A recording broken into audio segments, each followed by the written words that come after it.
Billiken fans, welcome back. It's Zach Miller and Peter Hale. It's the Midtown Madness Podcast.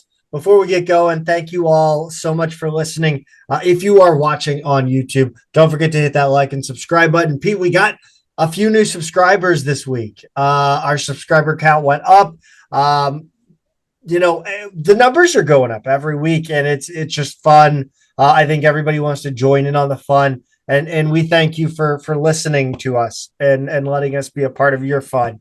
But first, we need to talk about Two Men in a Garden. And to me, Two Men in a Garden is the best salsa one can buy at a St. Louis grocery store or online for that matter. In fact, you should have Two Men in a Garden products, whether salsa or pickles, on your grocery list every week. If you forget why you're at the grocery store or you're an out-of-town Billiken fan, don't worry. You can head over to the Two Men in a Garden website using the QR code at the bottom of the screen or the link in the description, depending on whether you're watching or listening. Get over there on their website, fill your cart with all the salsa and pickles you could desire, then hit MMP or put in the code MMP at checkout and get it shipped free. That's it. That's all. And it lets them know that you are supporting the pod by supporting them.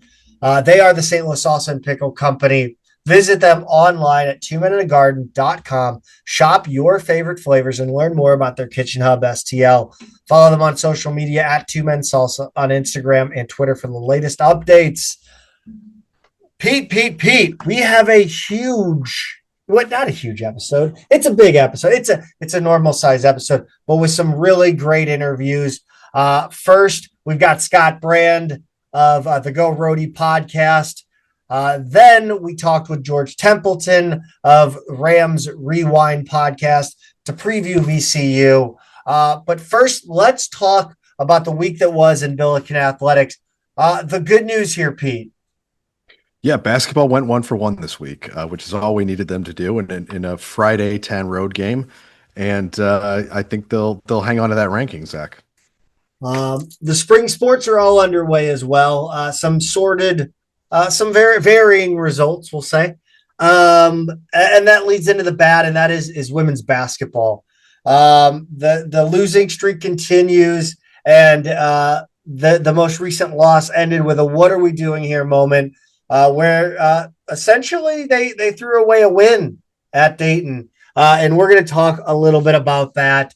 But first, let's talk a little men's basketball. Pete, the Billikens played this week, ranked the highest they've been since 2014. Yeah, that's right, Zach. They were 18th entering the week, which is great. Always good to see us up there in the top 20. Not just the top 25. Number 19 in the coaches poll. The first one was the AP poll. And in terms of where we're going to be this coming week, as people are listening to this, the rankings are about to drop. I don't think we're going to move much, if at all. The 6 teams above SLU all avoided losses this week. The next team to lose above us was number 11, UNC. I don't know if it's enough to drop them down below us, like 8 spots. There's also a chance we get leapfrogged by Vanderbilt or Arkansas, who had some good wins this week. So we'll probably be in the same neighborhood regardless. The net ranking as of today, as of Sunday, is up to number 17. So in terms of the rankings, Zach, we're top 20 across the board and looking pretty solid. And we looked solid, I would say, in this 86-59 win at Loyola Friday the 13th. It was a scary night for anyone wearing Loyola colors because as the Billiken the men's basketball Twitter account referred to it, Gentile Arena was Chaifetz North on Friday night. The arena was sold out. Capacity is around 4,500. How many SLU fans do you think were there, Peter Hale? Yes, two of the two that were not are yours truly. First of all, I'll ask you how many SLU fans you thought were there. Just based on my perception, if I'm using a hard number out of 4,500, I think we were approaching 2,000. I think we were Yeah. in, maybe call it 1,800, 1,900, somewhere around there.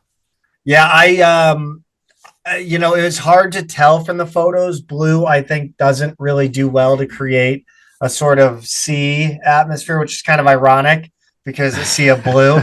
But I feel like it was probably 2000 Billiken, 2000, talking like active fans, 2000 Billiken, 2000 Loyola, and then I would say 500 or less were, neutral to casual basketball fans Yeah. there, which is amazing too.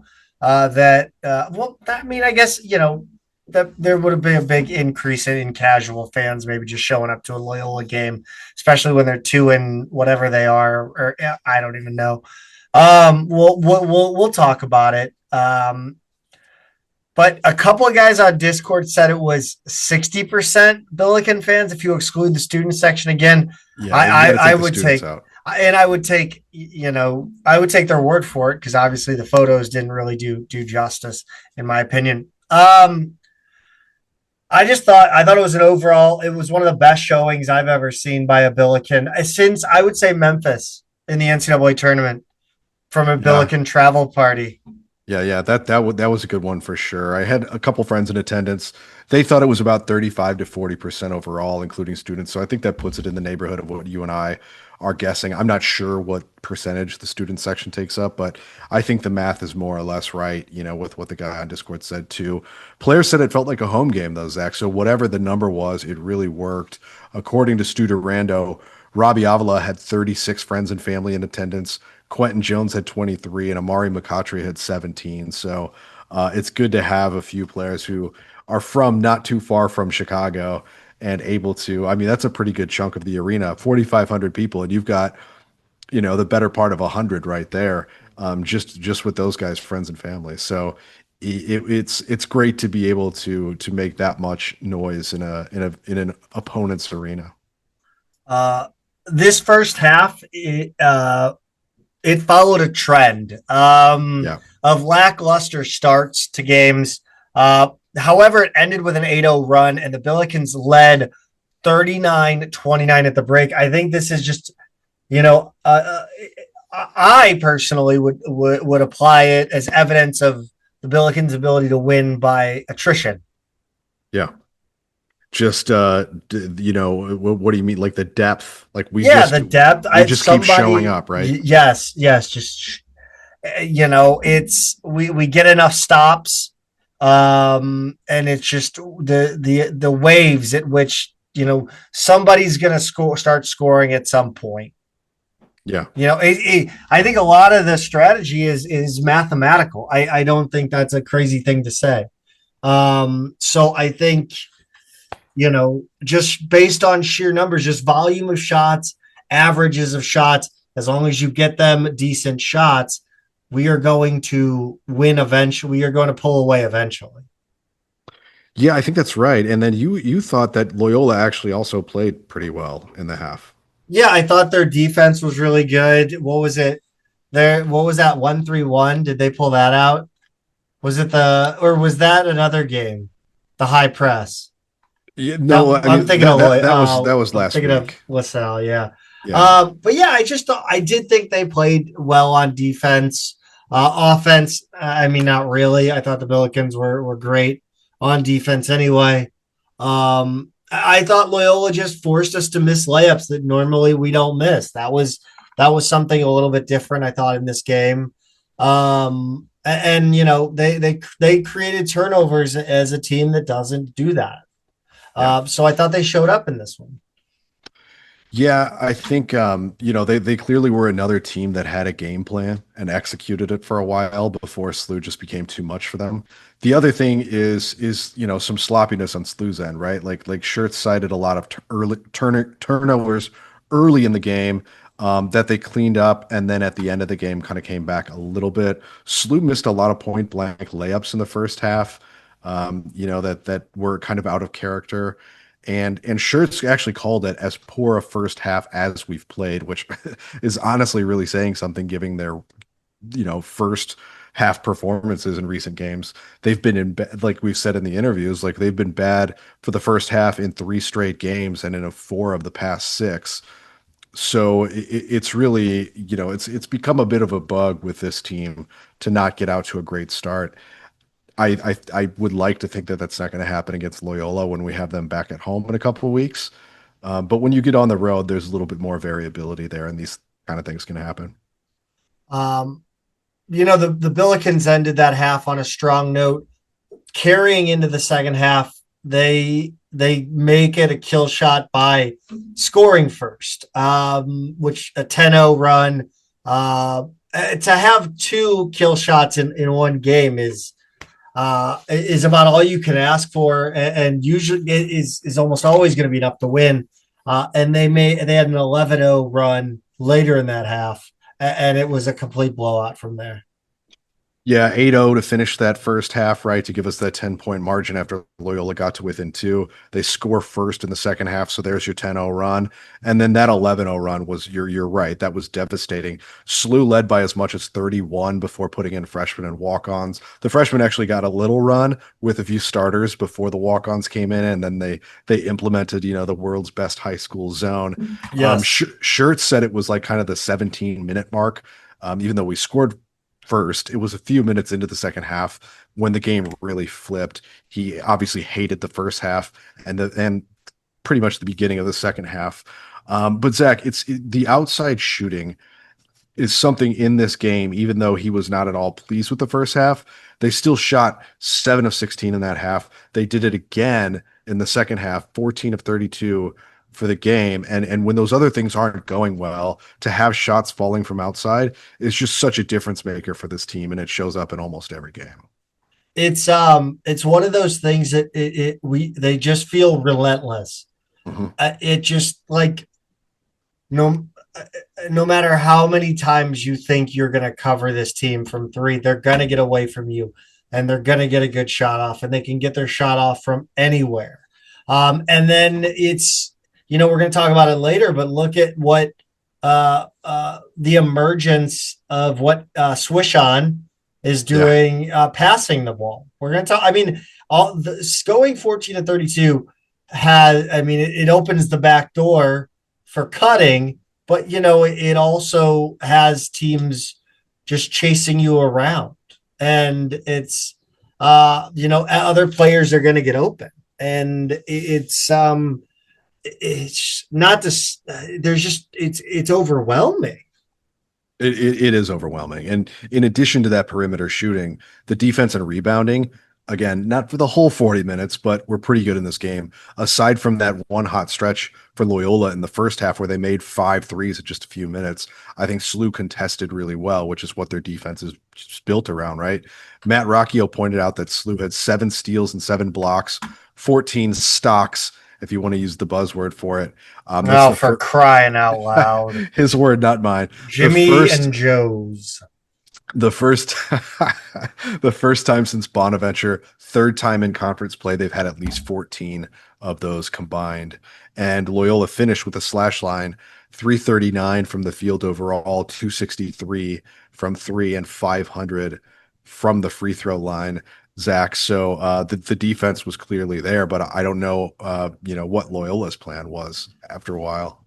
No, even early. I mean, it felt like, even the announcers were pointing out that Drew Valentine is almost grabbing his point guard to just like stop him from like trying to move the ball quickly. Yeah. So obviously they wanted to slow the ball down, but you had a lot of possessions, and it felt like Loyola was just taking some quick or just rushed shots. And I mean, I guess that's Billiken defense, but they played into the Billiken hand, I thought. The Billiken slash line, on the other hand, 508, 438, 750, respectable 750. The Billikens grabbed 44 total rebounds, including 10 on the offensive end. They out-rebound Loyola by 16 to surprisingly, second chance points were only 10-2. Yeah, we've actually won that stat by about that margin when rebounds are almost identical. So it's kind of incredible to do that. And then you have points in the paint, a dominant 38-14. And yet, Zach, SLU attempted just 8 free throws compared to 18 for Loyola, which, again, is pretty statistically unlikely, right? Again, I think I'm going to put this game under stylistically, Sure. not statistically. I just think that we are not a team that gets fouled. Our players are that good. I think that they just are able to avoid being fouled, which is weird. And I don't even know if that makes any sense, but you see Amari McCautry glide to the hoop around 2 defenders stepping around them and he doesn't get fouled. You see, the reverse layup, Deion Brown, you see the way Deion Brown gets to the hoop smoothly. Like they don't get fouled. They don't play into contact. They can, but they don't. Yeah, but what about the other end? Are we being too? I think we're aggressive. I think punitively we're really whistled? aggressive. Okay. Yeah. I think it's part of the deal. I think that's strategic. I mean, we have 10, 11 guys, 12 guys. We have 12 guys that could be serviceable. Like even if we get into major foul trouble, there's so many guys that can.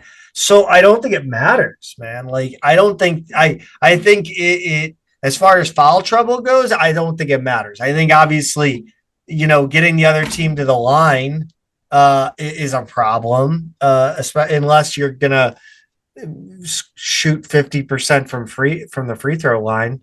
Sure. Yeah, I mean, I think that's all fair. It's just interesting how it keeps happening. Bench points 38-21. There just aren't many teams that can match this depth. Certainly not a banged up, downtrodden Loyola team. Downtrodden is the most disrespectful descriptor for a basketball team. They've got 6 wins this whole season. I mean, they're in the dumps. Is that good? It is not good. But SLU actually lost the turnover battle here, coughed it up 14 times. Fire everyone. For Loyola, but 1 points off turnovers, 18-15, because they won points everywhere. Fire everyone. But again, I think, maybe that's another stylistic thing, Zach, where, you're just playing a little bit more aggressive here. And Loyola at times looks just a little lost out there. How about Swish on in this game, man? Shirt said he was the best player in the game. I thought he was the best player in the game. I mean, he was making back-breaking threes during runs for SLU to extend the lead and then put the game away. He literally sent 2 courtside Loyola fans to the parking lot. That tweet, by the way, where you clipped that video and shared it, has done more numbers than us or than anything that we've done lately. Let's see, 85,000 views, 414 likes, 19 saves. I mean, people really like that. So you're right. I mean, that's one of those little clips that really resonated. It was perfect timing. He had that sequence of a block and then a 3 in the second half that made it an 18-point lead, and then that was over. It was done. And then he followed that up with a nice dime to Paul Otieno, and that's kind of what I'm talking about, where I mean, I don't even know if Ish is a great passer or is a good passer, but how much of a, how much is he helped by how good of a shooter he is that he's, those passes open up a lot easier. So I just thought he did everything in this one really, really well. Defensively, he was okay. But then there's that sequence again, talking about distracting for everybody else.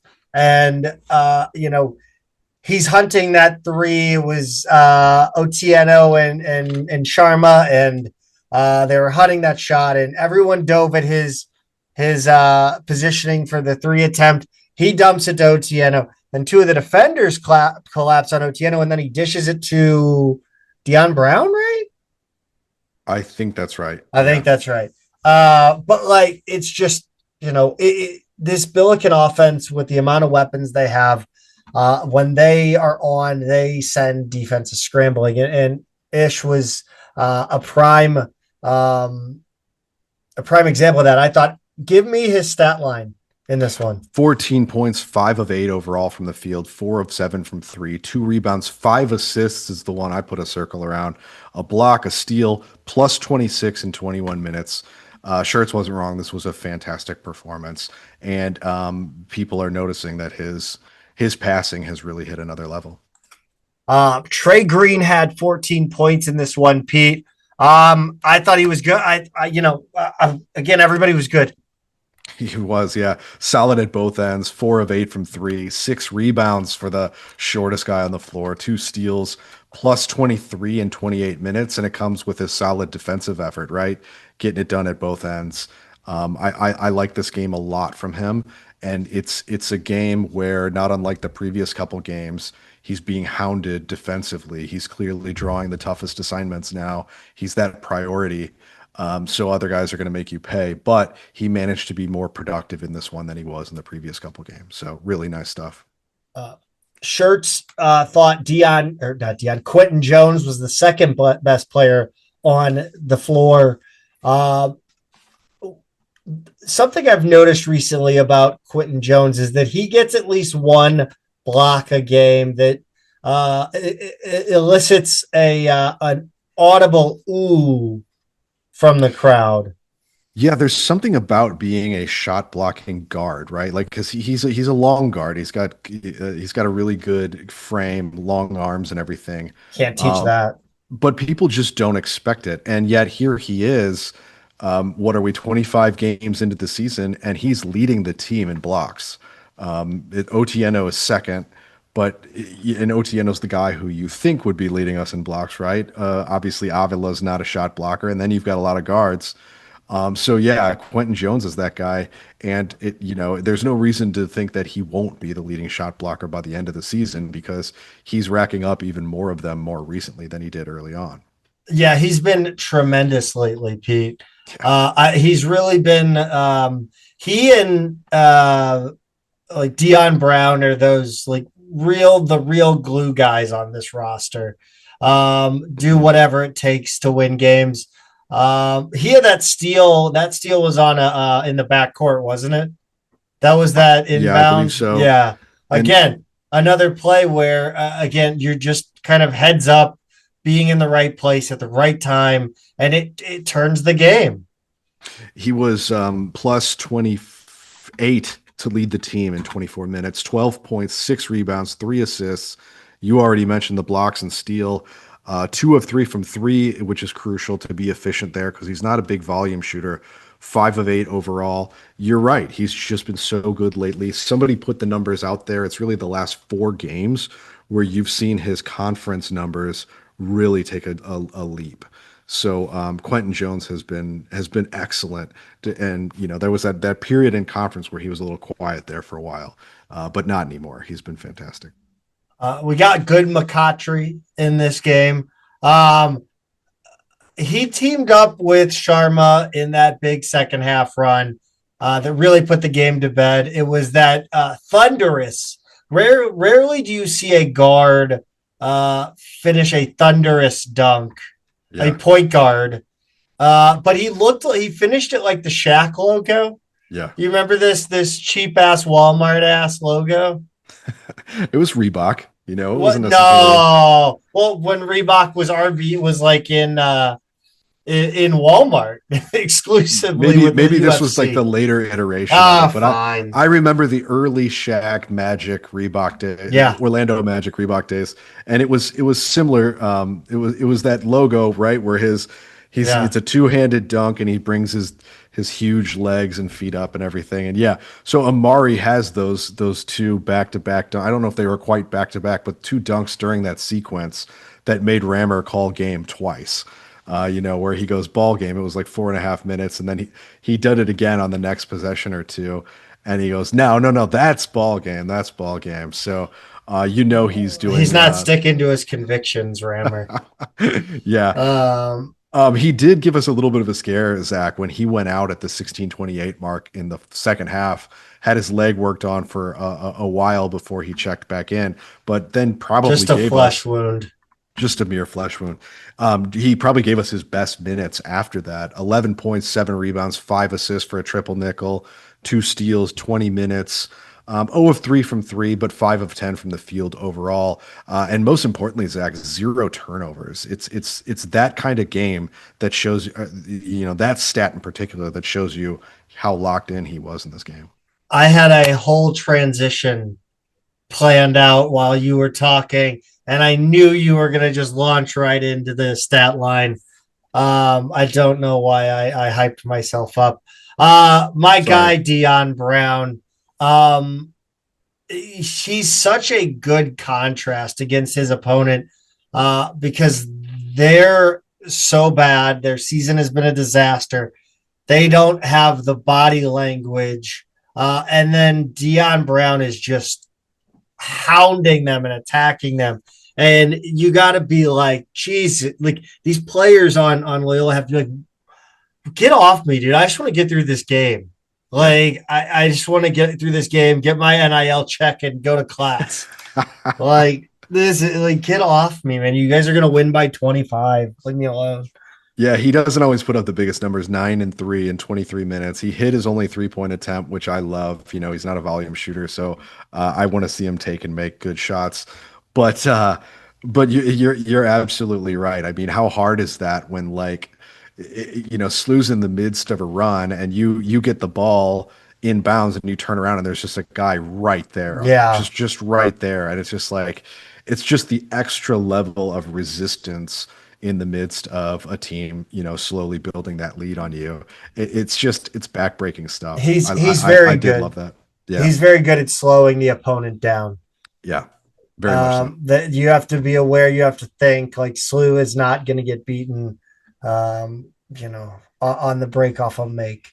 Yeah, Brady, still a sophomore. I think it's easy to forget that. So when he has, he has moments like, his 2 3-pointers that came in huge moments yeah, in this game, but also coughs it up 3 times. yeah. In just 15 minutes, and who knows? Maybe this next game at Rhode Island, he'll hit 6 threes again.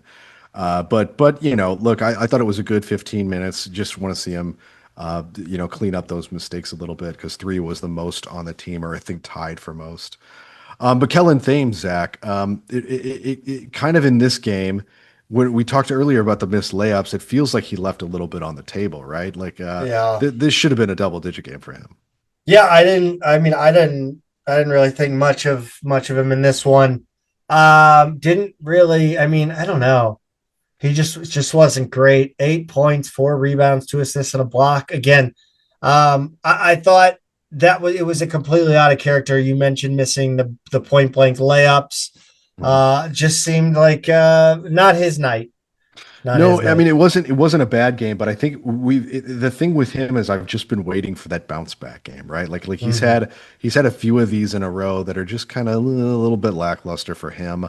We're waiting for a little bit, give us And another he's top 10 play, give us Yeah, another. but we talked about him to start the season, and it was Kellen Thames. We believed he was healthy, but he is the X factor. Yeah, that's right. So again, I think he's kind of the snake. He's laying in wait, and when his opportunity comes, he'll take what the game gives him. But when his moment to strike is at hand, he will put it on a team, and we will be like, where the hell did he come from? Yeah, that's So absolutely right. Otieno, man, I loved what he brought tonight, or not tonight.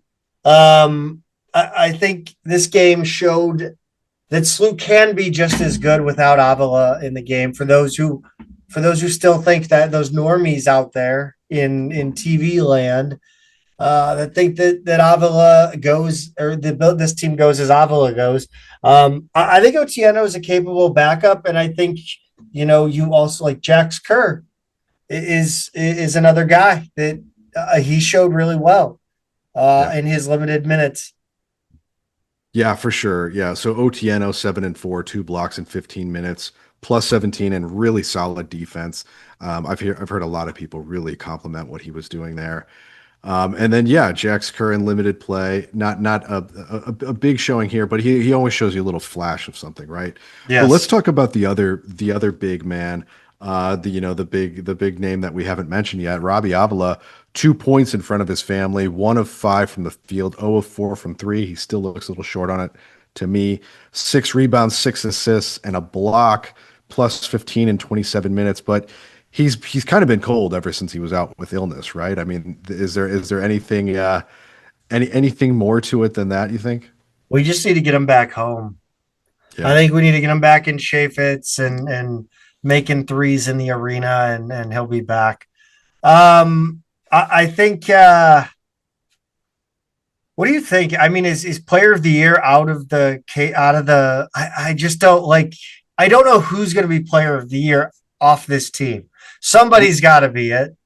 Yeah, we've talked to a number of other A10 people now or seen them say that he's their A10 player of the year, regardless of the stats, just because of what all of the things that he does. And they're ball knowers, Zach. I mean, they really They are. do be knowing ball. Yeah, I do hesitate a little bit because you get games like this where it's like, okay, 2 points. Like how many A10 players of the year in the past ever score 2 points? Like they're typically double-digit guys every night, and then they're doing something else that's really contributing to one of the better teams in the league. So this is the kind of game that sort of has me nervous about that sort of thing because I do, I know it's not what he's playing for, but you do want to recognize for how good he is. But Zach, you also thought if he would have hit that three in transition late, it may have set a little bit different tone, right? Yeah, I think the building would have probably lit up, and it would have been a nice little bow on that game. But we ended up settling for an Amari dunk, which fair enough. That Sure, was fun too. not a bad Um, outcome. Billikens, of course, did a great job in this one, holding all of Loyola except for that one white guy who came off the bench that we didn't know about. The German guy, or Yeah, yeah, whatever. Yeah, I don't know. I'm already forgetting his nationality. Did Yes. was that the guy that our guest mentioned, Talking Blurs? Did he mention that guy? Because that was the guy that could have lit us up. Like I was worried for a hot minute. Yeah, yeah, that he was the Billiken killer that we were Yes, overlooking. Yeah, that was um, Daniil Glaskov, who's the yes. sixth I man. which kept sounding like you were saying glass cock. Yeah, It yeah, really, he had 11. So like, I mean, look, like they've got three guys who average 11. He's not one of them. And we held their leading scorer to 12 and he had 11. So it's not like anybody like kind of really popped off against us, but he was the unexpected one for sure. and certainly that person is not Miles Rubin. No, I mean, Slew did a really good job of neutralizing him, right? Otieno played a role in that. Robbie played a role in that. McCautry, everybody who kind of helped down low. They held him to 6 points, 3 rebounds, 4 assists, 2 blocks, tough blocks. But yeah, he was also a team worst minus 29 for the game, probably just because he played, I guess longer than anybody else. But yeah, pretty, pretty amazing to see that from an A10 player of the year candidate, Zach. You mentioned Glasscoff with 11. Justin Moore had 12. This 12-0 start, Billiken fans, in A10 ties the record start set in 2014. The 8-game winning streak is one shy of the mark set that same season. 24-1 is officially the best 25-game start in program history.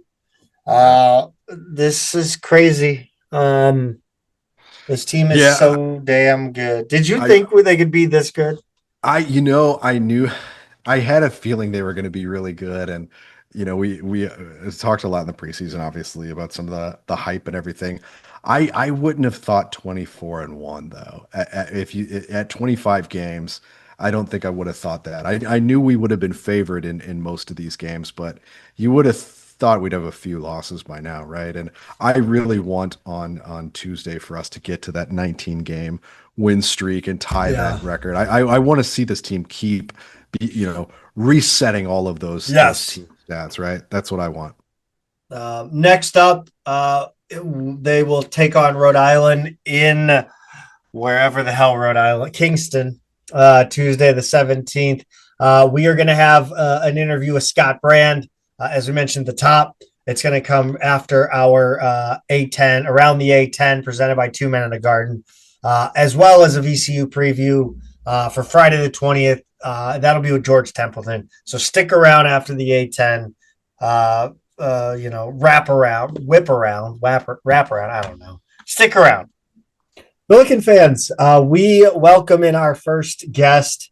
It's a quick turnaround. Tuesday night, the Billikens will take on Rhode Island. To help us preview that game Tuesday night, we have Scott Brand of the Go Rhody podcast. He's the Rhode Island Rams contributor for A10 Talk. He also covers some high school basketball too. Scott, welcome to the Midtown Madness Podcast. How we doing?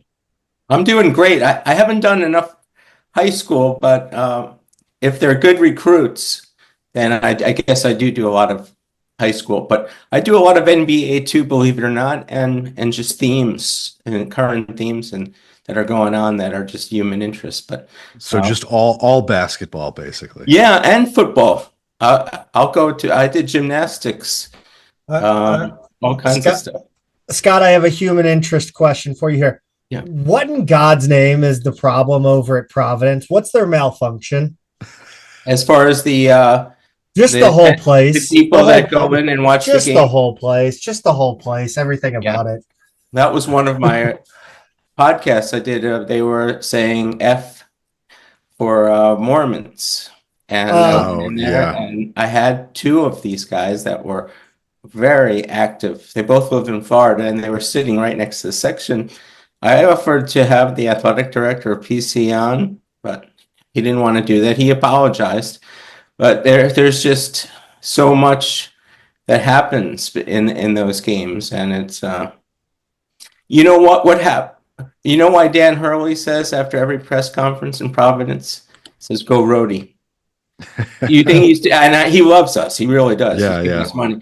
But why is he really doing that? He's doing that. He's just playing their chain. And and he's not afraid to go after the fans. I don't know if it's a good idea in general, but the Providence ones are more than happy to oblige when a coach is doing that. So he's not very happy with Providence at all. We've encountered them, unfortunately, a lot this season as they've decided that Josh Schertz is one of their targets. The fan base in their mind has already fired Kim English and is on to, pursuing new coaches. So they've come up in that way. But then you also see things like that foul over the weekend that Duncan Powell had on Hopkins as he was going up to the basket, when St. John's was there.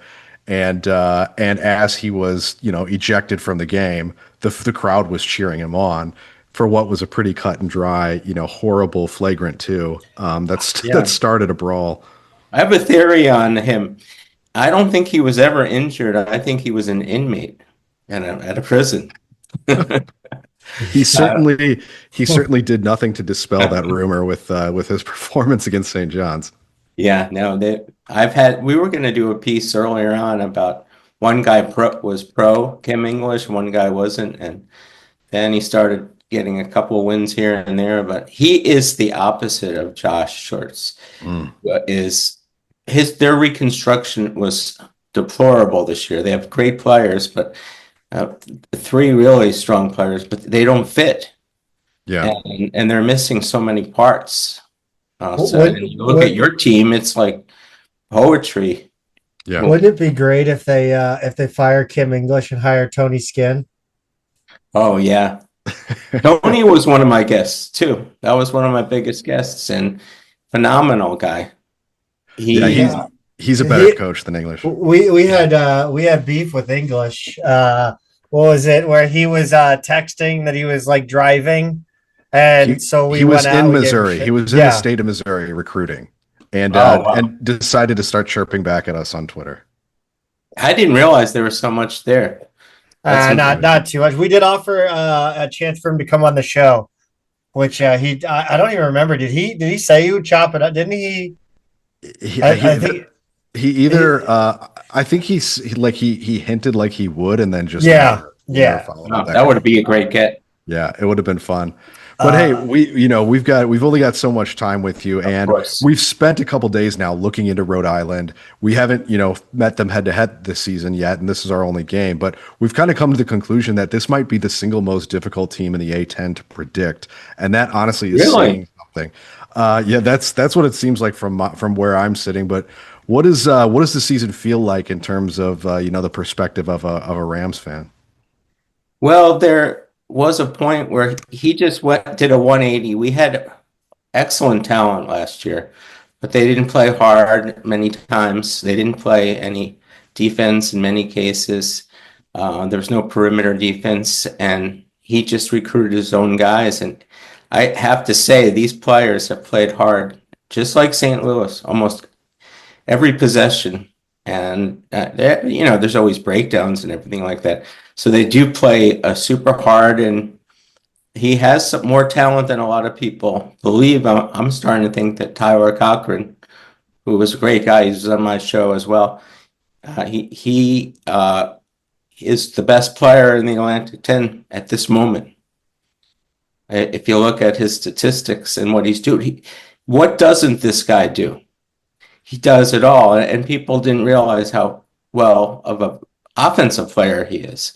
He just started slow. He's out a year. He's peaking now. That's not to say that he could get any leverage with you guys, because if he starts to go in, you have some shot blockers. You're not the top shot blocking team. I look at the statistics, and you have a way of deflecting the ball. That's why we lost to Fordham on Saturday. The last play went to him. He was going straight in, and they deflected the ball, and he couldn't get a shot off, and he couldn't get the foul that he was hoping to get. But you'll see, I hit 35 points, and last night, Saturday, was 25 points. Just a phenomenal player. Mm-hmm. And he's smart, and he just does what you need to do at that time. He doesn't care. I was talking to his uncle, does not care about statistics one bit. But he has realized one of our top players, and who will be a star next year, he's already trending that way. Jamar Tripp is injured. So that will be a big part. If Tripp could somehow play, he's very important. Those two wings play off each other. Those are the best wings, and I know everyone thinks their players are the best, but those two are the best wings in the conference. What they are able to do. Tripp is amazing. What is the status on Tripp? Because he had an injury in practice, correct? And then he's been out for 2 games now. Yeah, I heard during the game it was a foot injury, but he's had other injuries too. And the one thing with him, some guys just come back and they play strong right away. He was out for earlier in the year for 4 games, and it took him about 3 or 4 games to adjust. And the coach said that's one of the things about him. So even if he comes back, that is his Achilles heel. Maybe that was just one time thing where he couldn't get acclimated again. But and I don't even insinuate that we'll win the game, but it will be competitive in to some extent. I mean, this could be a blowout in the first half. If they play their best games, they shoot 3-point and seldom, but when they do, they have great games like everyone else. So they have to have one of those games where everyone is hitting the threes, and then that'll open it up a little bit in the interior. But they're very quiet about injuries. We had another guy, Mohamed So. He played at South Alabama, and he was he wasn't at South Alabama. St. Peter's, and he did a chip-in shot to get them in the NCAA. Oh, that was him. And he was the heart and soul of the team, but he got injured, and we've been thinking he's coming back, and you don't know with Archie Miller with injuries, and any coaches for that matter. There's no advantage of telling people who's playing. I know the A10 is a rule now for the last 2 hours before a game. You have to say who's playing or not, and the announcers aren't any better. They like to put that at the end of their pregame show, so more people listen. That's what. But we want to know right away who's playing. That's my first thing when I listen to a pregame show. Is for sure. Tripp playing or not? I'll turn it off after that. That's all I need to know. Yeah, and that's a big question for Tuesday. Tripp's honestly, he's been really good lately. We actually recruited him out of high school, although I'm not sure we ever offered. That was under the previous coach. But another guy, Jonah Hinton, who's technically the second leading scorer, he missed some games, but he's back as of this week. Is he thought to be 100%? And what kind of production do you expect out of him? He's little by little getting back. He's not we had one of those disastrous 3-point shooting games and those long droughts in the second half. We lost to Fordham, and that happens. I don't know what that would look like against St. Louis if you have a 10-minute drought and you're shooting like 19% from 3-pointers. But he's little by little. When he's on, and you have Cochran, and then Tripp is little by little, he just started becoming a better and better player. There's a few others as well. Itajere, who's the best athlete in the Atlantic 10. And you'll see that he broke records at Marquette. And every game he has alley-oops. His head is so far above the basket. It's insane. But he averages 5 points a game. I got to take issue with that, man. That is Kellen Thames' erasure. Kellen Thames is the number one athlete in the league. I have to protect my guy.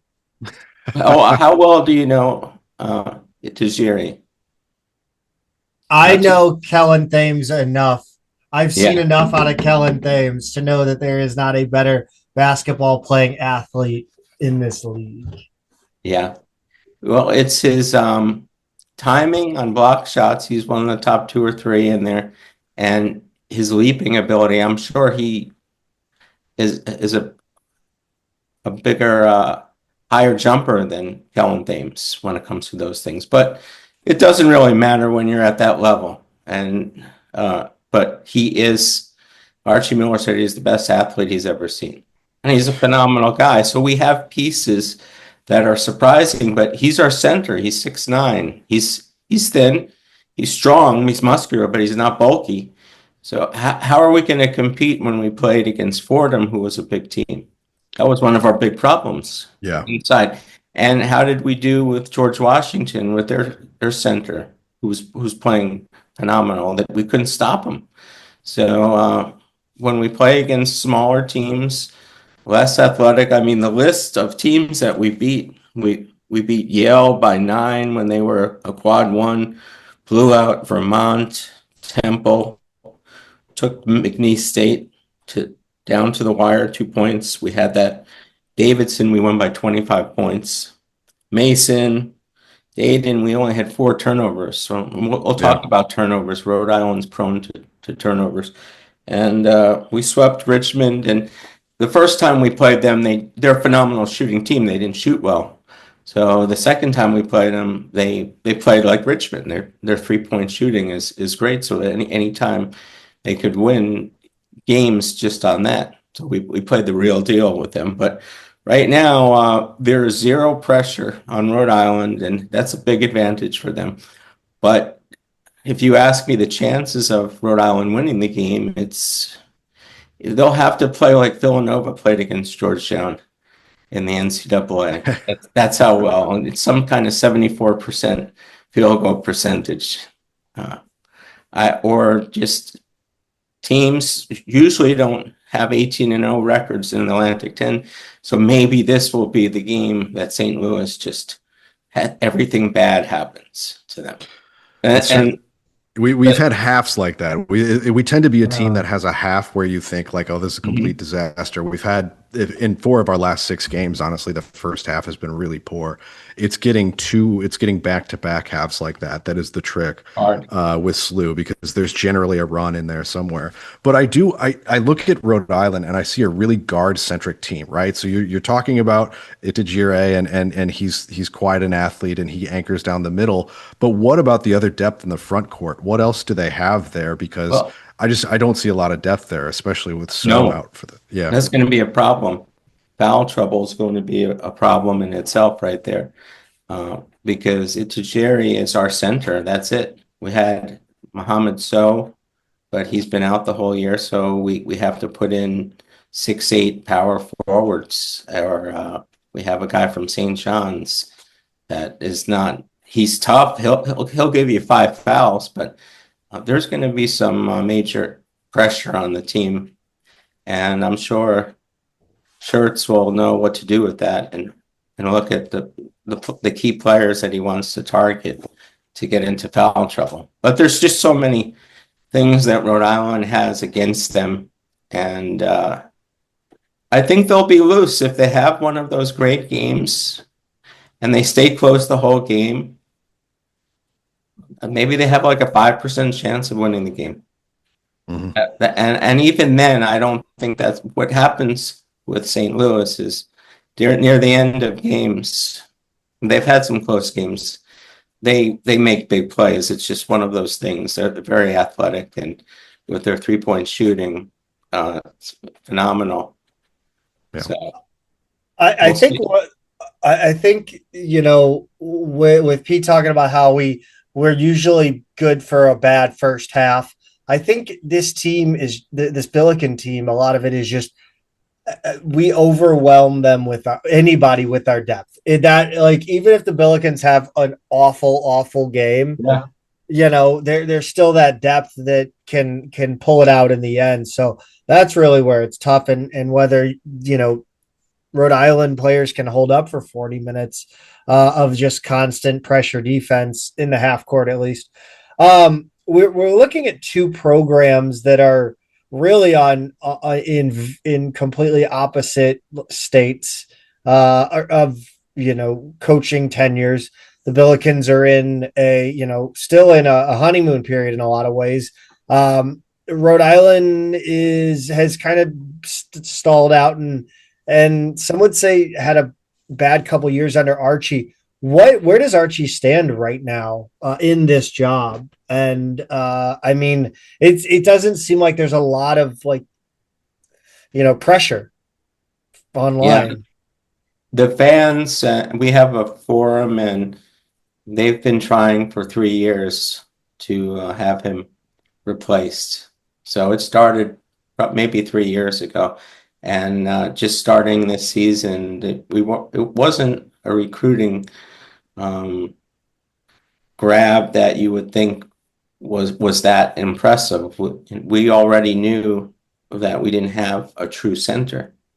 So, and last year we didn't have a point guard to spell our star players. So you can't go into those types of things. It's hard, because all the P4s pick up the players. And last year, our most expensive player certainly wasn't our best player, but he was our center.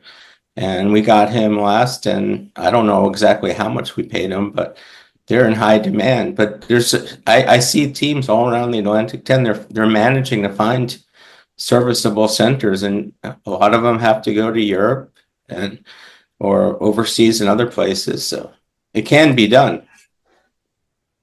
So he finishes 14th his first year, and then 10th, and now currently 9th.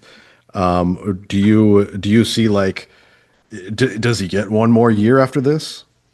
Well, we don't have an athletic director yet, but that's a problem. That's right. I had forgotten about that. That's a problem for him more than anyone, because the athletic director wants to come in and make some get a home run right away and maybe get a coach. It looked like we were going to have a better year. And then this Fordham loss was a big thing. And earlier on, we looked like we may have overcame the terrible start, losing to LaSalle and Loyola. But We did have some very good wins in the Atlantic 10. Maybe if he turns it around, and I just don't see any way that Rhode Island could pull off a win against St. Louis. I don't see they have to. I wrote down a few things. They have to keep the game close. Loyola did that in the first half. It looks like St. Louis does really well. Sooner or later, there's going to be a streak, and they're going to be up by 20 or 30, and you have to worry about that coming at any time. So that's what happened to Loyola. They're not very deep either. So the turnovers, we're prone to turnovers, and you're very active in every play. You play hard on both. Your effective defense and effective offense are the best in the nation. So you don't hear of that. You're basically, Joe Lunardi said, you're basically dominating in offense and defense as the number one team in the country by limiting the most points and scoring the most points against teams. To me, I mean, you could call it effective and give it a flashy name, but how could a team do that? Yeah, it's one or the other.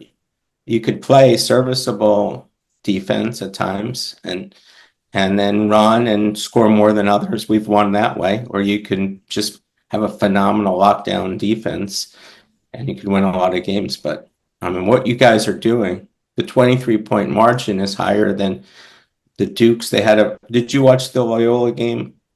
Or were Yes. you there?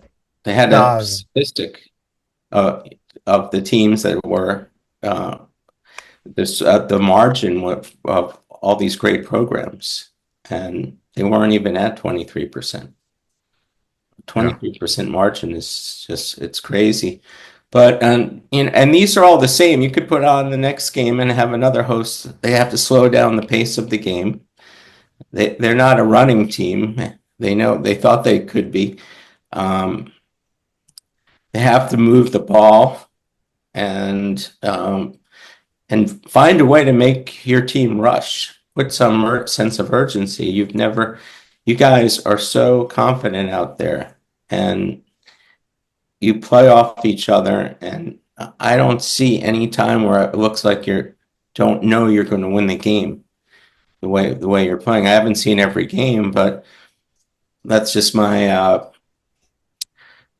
analysis of it. And then Cochran, well, maybe he has to score 35 points and Tripp gets back. And then we have RJ Johnson, who's shooting 96% from the foul line, and he has the highest assist to turnover percentage in the conference. So he does his thing, but it's just not good enough. You need a much better backcourt than that, what we have. And we have Miles Corey, who was highly vaulted recruit, but he doesn't have much of a perimeter game. He's as fast as anyone.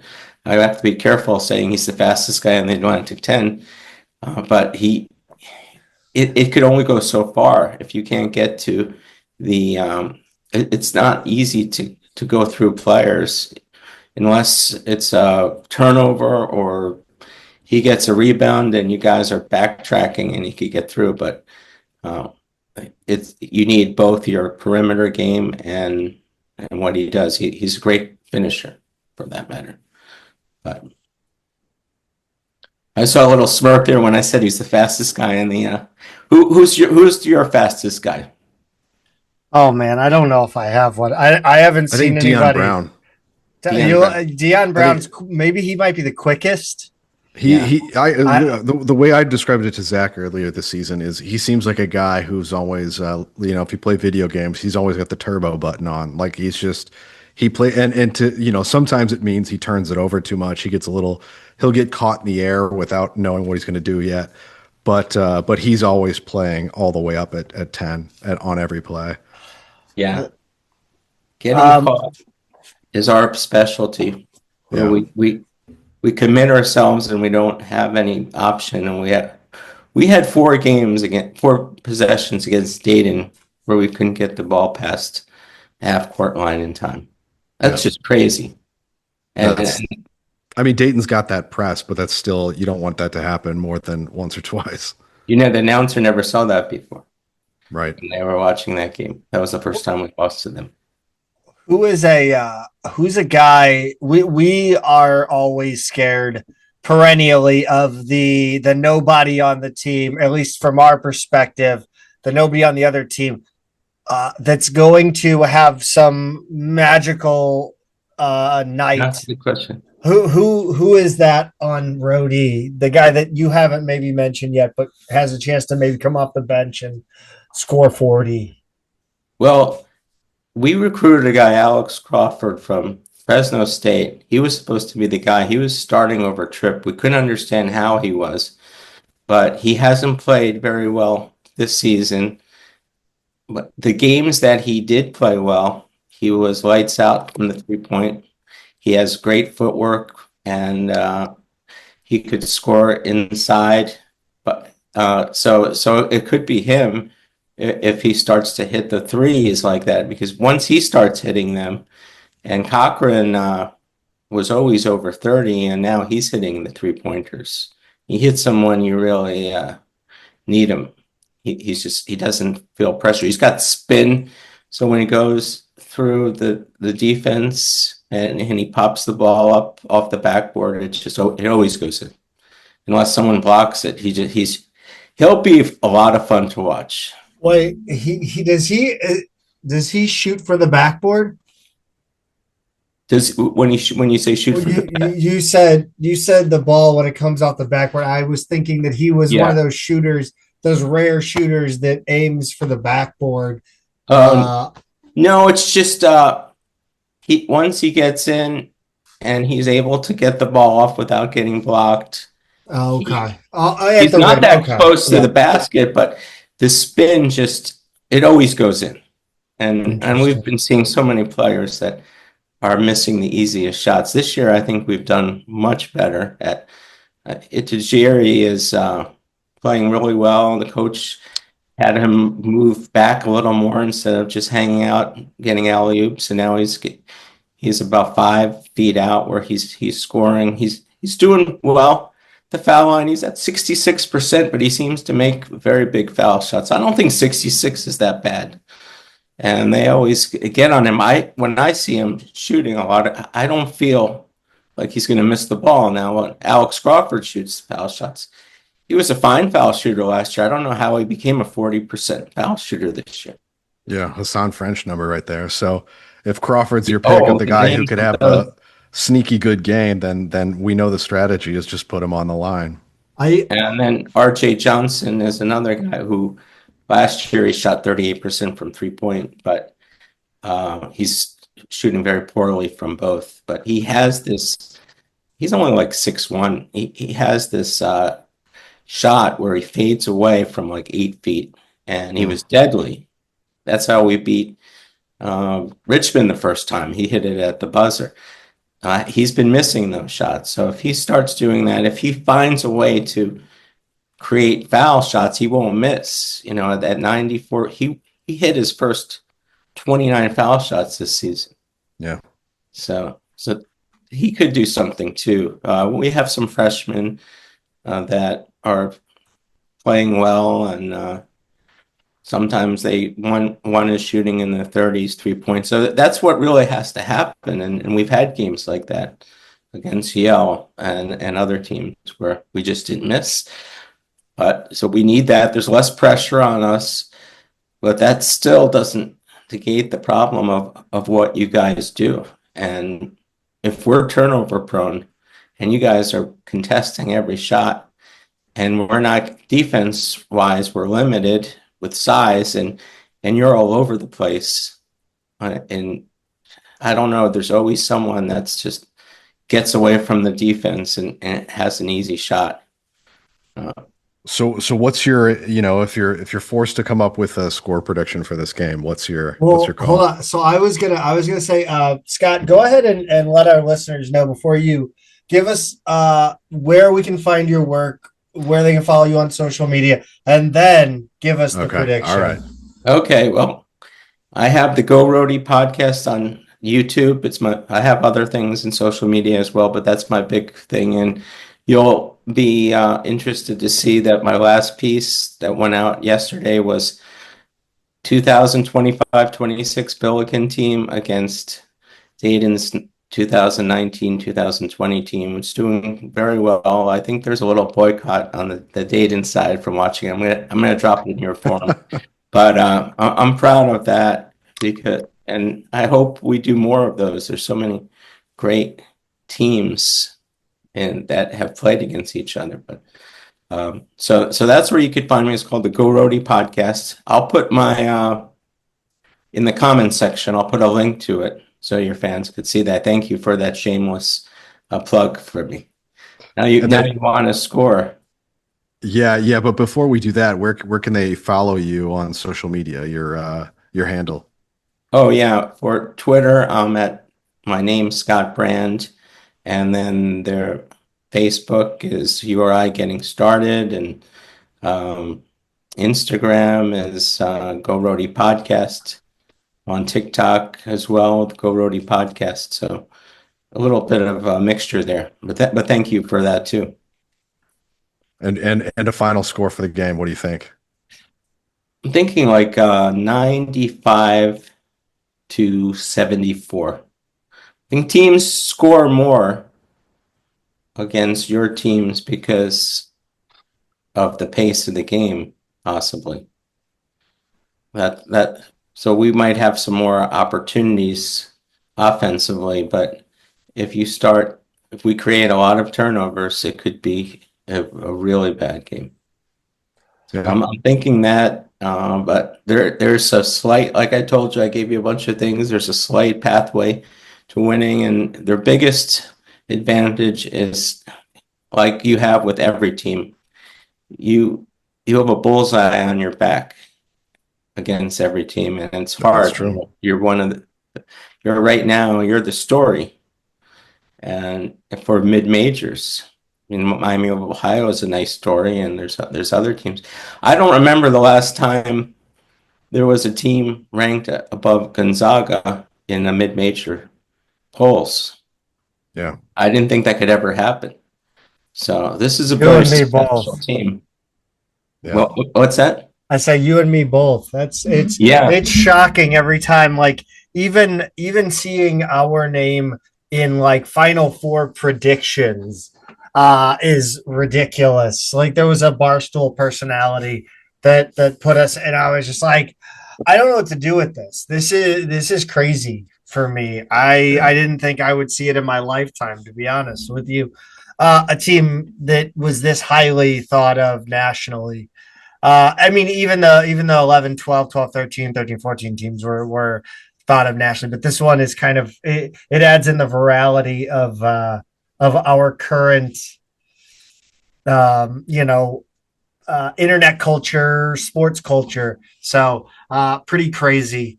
Scott, I just want to thank you again for coming on the show. And anytime we'd be up to join your show as well. And anytime you're welcome back to talk Rhody. Yeah, at some point I'd like to get if St. Louis is as good as I think they are, and they could go really far in the NCAA. They're fearless. And the coach is just one of those coaches that comes around once in a while. And it's not just the coaching, it's the construction of the team. It's not like he went out and he got some players from, I believe, the St. John's and a few other places, and Xavier maybe, Trey, but he just has the right players. Mm-hmm. And they were going over the team for next year. You have a bunch of freshmen and some of you don't have too many seniors at that. I was looking at that before the game. Just the hub and Dion and Quentin. But other than that, like all of our biggest, Otieno, but all of our biggest scoring contributors are sophomores or juniors. But all right, Scott. Well, thanks again, man. We will talk to you soon. I just want to get one point out. The problem next year is when you go up against PC and your coach is on the other side of the Wow. Good thing I don't want to see off. that. I don't want to see that either. What is so? I don't think we're going to see that. No, we're not going to see that. They have about 10 million. I don't know what your budget is, but they have about 10 million. I don't think it's going to happen. I think if we lose them, it's not going to be there. It's not. Yeah. I don't think people understand how wealthy SLU donors are, but I think we're going to stay. Yeah, I think we should be all in this together because there's going to be a great divide at some point. Yeah, and it might be sooner than later. And I want to see a team like St. Louis become a perennial power, and I want to see them go as far. If they are the next George Mason to make the Final Four, then I'll be a very happy guy. Will Providence be able to wait that long? All right. Well, we appreciate it. Providence in the NCAA, that's for sure. Yeah, that's for sure. Thanks, Scott. We appreciate it. Thank you, too. I had a great time with you guys. You got a great program. Thank you. Okay. Bye now. Billiken fans, next up, we are the VCU Rams come to town. You'll be hearing this either before or after the Rhode Island game, but we have another guest to preview the weekend's matchup against the other Rams. It's George Templeton of the Rams Rewind podcast. George, welcome to the Midtown Madness Podcast. How you doing? Thank you for having me. It's great to be here. You're all over the place on a couple of other podcasts. What the Rodent Sports on YouTube, ABG Earthing? That's a St. Louis thing. That's a St. Louis. What are you Earthing? That's Earthing. That's the that way they started say it country in the grammar. That's the way they say it in the DMV. No, that's the way they say it in the DMV and in Tidewater, places like that. So wait, what are those two shows? What's the focus of those? Okay, well, Rodent Sports was something I briefly tried with a friend a few years back, and he didn't get the fact that you kind of have to be immediate in sports, and you can't do stuff and then put it out 2 weeks later because it loses that immediacy. All Burning Gold Everything is a Washington Commanders show. It used to be All Skins Everything before the name got changed, and it's a couple of guys that I've gotten to know over the years doing the show with them. One of them's from Maryland and has been doing that show. He's been doing that show for years and years and years, and other podcasts too that I've listened to, and we've become friends. And then one of the gentlemen on that show lives in Hopewell, Virginia, which is not too far from where I used to live because I used to live in Richmond. And that's our Commander show that we do during the season. And we do a fair amount of off-season shows too, because at least last year the Commanders actually returned to some sort of respectability, which was a lot of fun for all of us. Yeah. So you were previously a sports reporter for the Richmond Times-Dispatch. Was VCU your beat, or did you cover a bit of everything in Richmond? Well, the sports reporter thing is kind of loose. I did do certain things there, and I actually got to do a couple of high school sports the last year I worked there because our high school sports guru, grand poobah, and all around fantastic writer Arthur Utley retired. So he did them all. He did everything high school plus a little golf. When he retired, they're like, one person can't do all this, because that's kind of true. So he divvied it up. I got to do a few high school sports. I was mostly a desk grunt. I was mostly grinding on the desk, doing the scoreboard page in the little 6-point agate type. Now I'm talking about things that people are like, what's that? And taking high school phone calls, all throughout the academic year, and box scores and all sorts of different things. So you're all over the place, man. You didn't have to cover the Richmond Spiders in that role, did you? No. Let me see here. I'm trying to think. I did VCU basketball when I was a student reporter. Gotcha. And this is like back in the dark ages. This is when this was when Mac McCarthy was the coach, and we were just kind of getting up off the mat. Who? Nobody ever really gives him credit for kind of getting the program up off the mat like he did. The last year he was there, they won 20 games, got to a conference final, and if he hadn't been fired, they would have been in the NIT that year. And everybody thinks Mac was terrible. He's not terrible, and he kind of set it up for Jeff Capel, who then set it up for Anthony Grant, Shaka, so on and so forth. So no, I didn't get to do that. I'm trying to remember if I might have covered a women's basketball game here or there, but I didn't usually get to do that. Those were the province of very much experienced, longly tenured people that were there, and I was not one of those people. I want to circle back to the last time the Billikens played VCU at the Siegel Center. I'm curious to get your perspective on that game and what you saw, how VCU handled the Billikens and how the Billikens handled VCU. Just kind of your take. Well, it is one of the more bizarre games of the year in this sense. You came into this game, I think the Billikens were averaging like 98 points per game at that point, and VCU would have been in the upper 80s at that point. So everybody was like, "Oh, here we go! It's going to be 105 to 103, and oh man, isn't this going to be fun? It's going to be up and down." And of course, both teams were so sped up that they weren't really on song offensively. VCU to that point had been in a real bad run defensively, and that was the best defensive game they had played by miles, which is why I said when the game was over, and I haven't watched every St. Louis game this year, but I tweeted West Pine Bills, who you will certainly know, that Heard of them.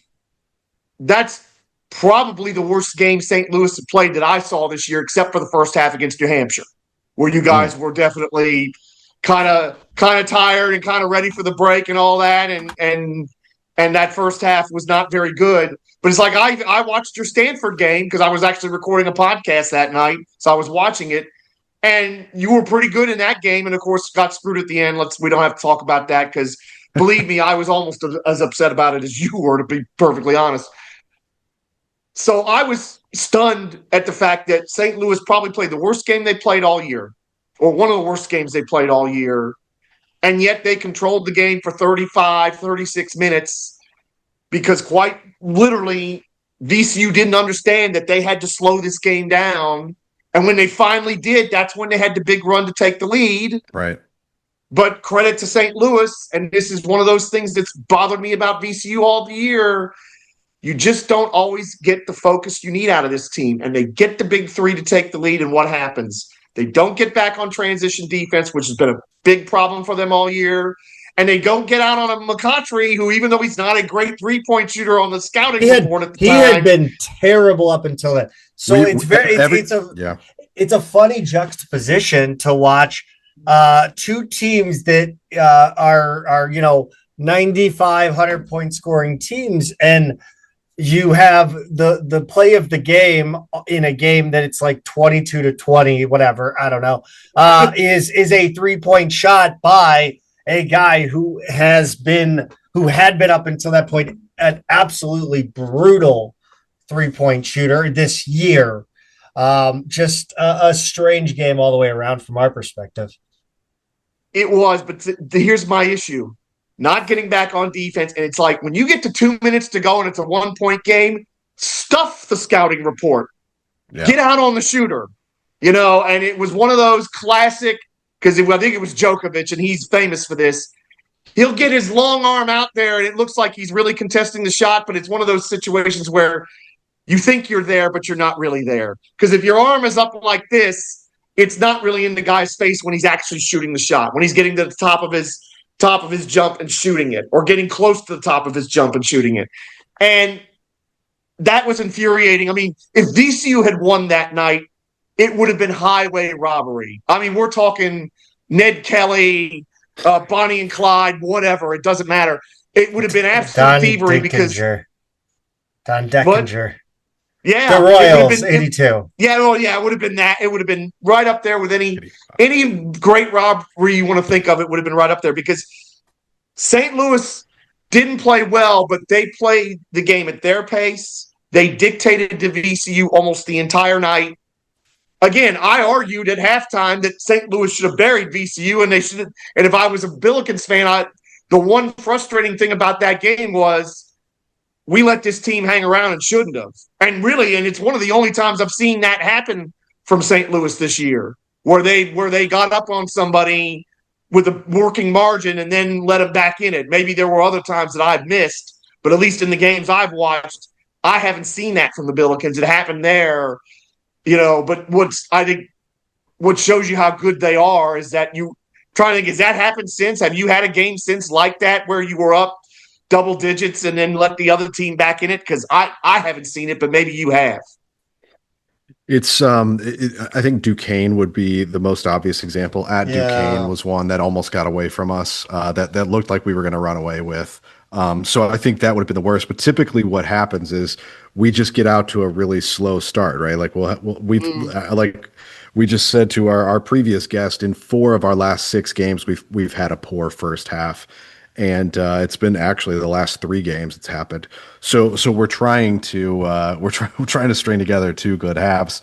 Generally, what you see is below expectations in the first half, and then at some point they start to run away with it in the second. Our depth and shooting become too much. You'll see early in the game. You'll see like potentially it'd be like 25 to 35% from 3 in that first half. And then in the second half, all of a sudden the percentage with 5 minutes to go is like 54. And you're like, what just happened?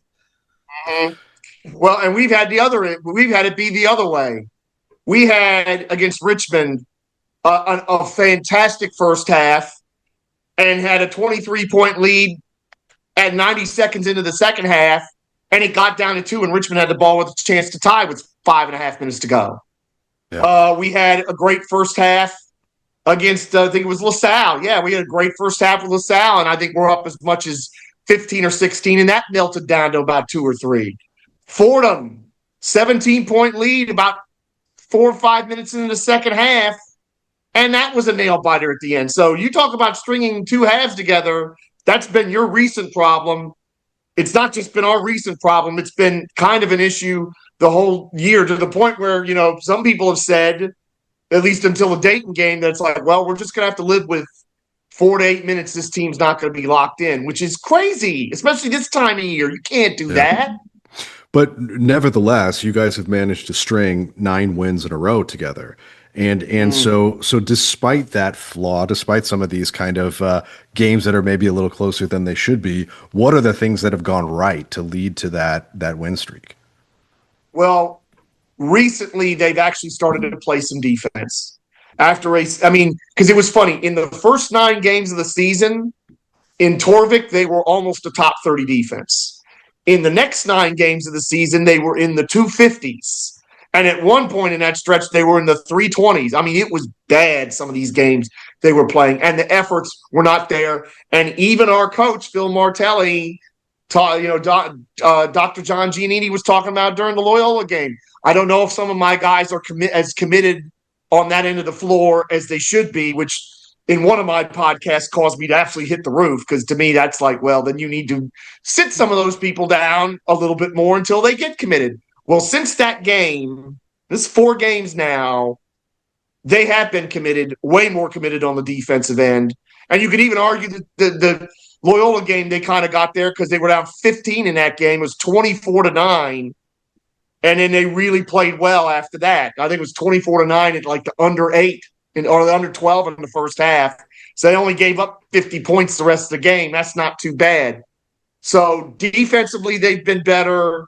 One thing that's great about them is that they're a hydra. I always love using that term for VCU when they have these many players that can do well, because you cut one head off, another head jumps up. Look at the Richmond game. Lazar Djokovic, who's been he had 26 against LaSalle and could have had 30 or even more easily in that game. He had no field goals against Richmond. And they end up winning the game even though it got hairy. There's been games where, Terrence Hill, when he started his first game of the year against Fordham, it didn't go well at all. I think he ended up with 4 or 5 points, still won the game. Brandon Jennings was hot early in conference play, and then teams started paying attention to him. Somebody else would step up, a Nick Lewis, Ahmad Noel. That's the feature of us, is that you just can't go in here and say, well, shut him down and they're going to lose. Nope. That's not how this works, because usually somebody else is going to come to the fore. Yeah. Yeah, and it's typically Hill or Djokovic leading them in scoring. Hill, the last time they played SLU, But if VCU is going to beat SLU in St. Louis, is it one of them who needs to be the guy who takes over, or do you think somebody else needs to step up, or is it like you said, it doesn't matter? It doesn't matter for this reason, because if VCU is going to go into St. Louis and win, they are going to have to show. They're going to have to show what they showed against Dayton, that they can really put 40 good minutes together. That there's not going to be 2 or 3 minutes when they're just out to lunch. It's funny. I watched a great women's basketball game last night. I watched LSU versus South Carolina, and watching that game, the thing that makes South Carolina so hard is that you just don't have much margin for error. If you don't rebound the basketball on the defensive end, you give them a second chance, you're going to pay. If you don't get back on defense and you let them beat you down the floor, you're going to pay. That is what playing St. Louis is like this year. If you don't score at the basket, they are going to run off your layup miss, and they're going to go down and score. If you don't get out on the shooter like you're supposed to, you're going to get burned, even by McCautry, who's not supposed to be able to make him. Never mind all the other guys who do. Avila and Green and all that. And what I need to see from VCU, number one, they've got to play the game right. Do not try to play St. Louis's game. Do not try to run with them, because that was what was killing them. They were so sped up.